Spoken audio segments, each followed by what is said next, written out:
Депутат Надира Нарматова Швейцарияга барып, буунун иш чарасына катышып келди. Ага карабастан Нарматова батыш өлкөлөрүн тынымсыз түрдө сындап, жада калса чет элдик агенттер боюнча мыйзамын демилгелеп келе жатат. Ошол эле учурда өзү да чет өлкөгө тез-тез учуп, эл аралык уюмдардын иш чараларына байма-бай катышып турат.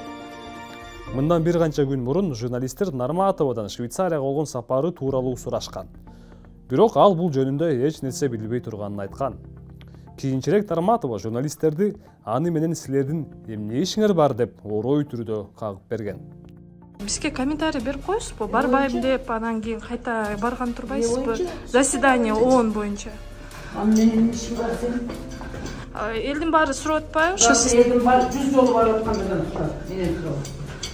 Уятмарды силердин.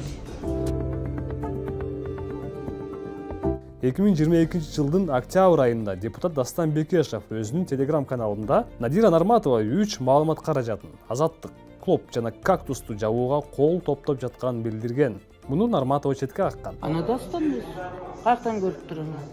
билбейм, ошентип айтып жазды. Жалган бул. Сиз чолтундук. Жалган көрсөтмө бергендиги үчүн жооп берет да Дастан. Мага эч кандай зарылчылыгы жок, мен жүрдүм көзүм ишим кылып. Рахмат. Жалган айтат. Бул ошондой бузуку да. Нарматова Клопко берген маегинде мен бул тууралуу маалымат каражаттары аркылуу билдим. Дастан Бекешев айткандарын четке какты деп билдирген.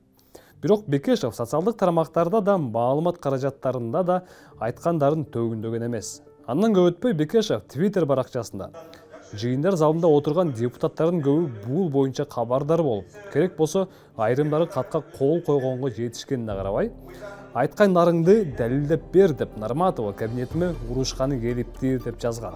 И она ко мне пришла в кабинет ругаться, докажи, говорит. Если она уже так говорит, значит она не будет его в ход это письмо пускать.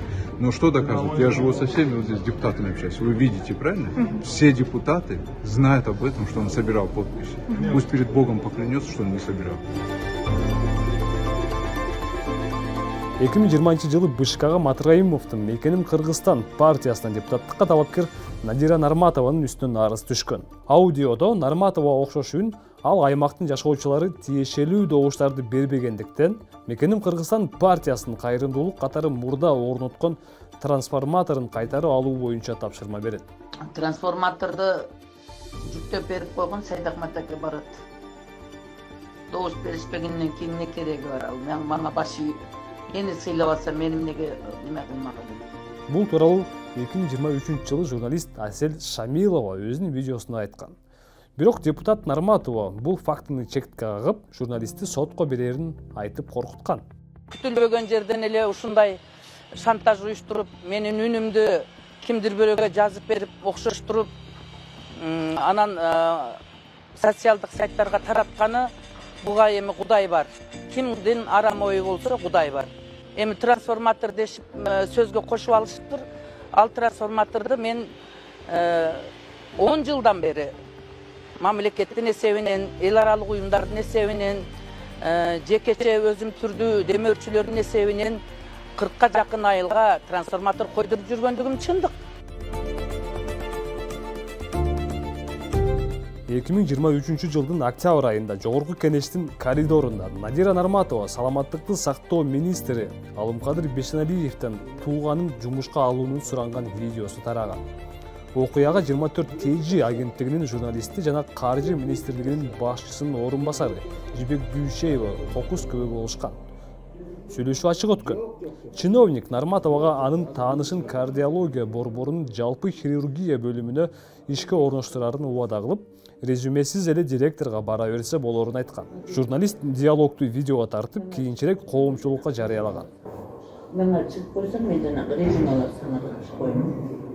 Өзүгө барбайсың? Өзүгө барбайм. Кимге барат? Директорго. Ошону мага жөнөтүп коюш телефонун. Бүгүнгө барбайсың болду. Надира Нарматова өзүнүн Facebook баракчасына министрден эч нерсе өтүнбөгөнүн, аны менен жайы баракат турмуш тууралуу тамашалап сүйлөшкөнүн жазган. Ал эми бейөкмөт уюмдар жана ММКлар анын сөздөрүн бурмалоо үчүн артынан түшүп, аны каралап жатат деп белгилеген. Алымкадыр Бешеналиев Нарматова айтылгандарды четке какканына карабастан жумушка орношуу тууралуу сөз болгонун ырастаган. Муну ал саламаттыкты сактоо тармагында кадр тартыштыгы болгону менен түшүндүрдү. Нарматова көп жылдан бери чет элдик агенттер жөнүндө мыйзам долбоорун ишке ашырууга болгон күчүн жумшап келет. Ал коммерциялык эмес уюмдар отчет беришпейт жана мамлекетке каршы иштерди жасап жатышат деп эсептейт. Деген менен депутат айткандарына бир да конкреттүү фактыларды келтире алган эмес. Сырттан келген каражаттардын бардыгын ачык көрсөткөн эч ким жок. Кайсы жакка жумшалгандыгы боюнча маалымат жок. Вертикалдык түрдө иштеп аткан ошо түзүмдөрдө, бөлүкчөлөрдө бүт бардыгын киргизип атабыз. Вертикалдык түрдө иштеп аткан адамдар, кызмат орунду берип аткандар, алардын алган айлык акылары, кыскасы бүгүнкү күндөгү отчет учеттор канааттандырбайт. Мамлекетти жөн эле алдамай сыяктуу. Патент аласыңар, соцфондко кичине айлык алды кылып төлөп коесуңар, ошону менен чектелет. Ошондуктан эми муну айтып отурсам мисалдар өтө көп. Өтүп аткан акциялар, бүт митингдер, мамлекеттин ички саясатына аралашкан фактылар, эми анын баарын айта берсек, ал бардыгы интернетте булактарында турат, көрүп аласыңар.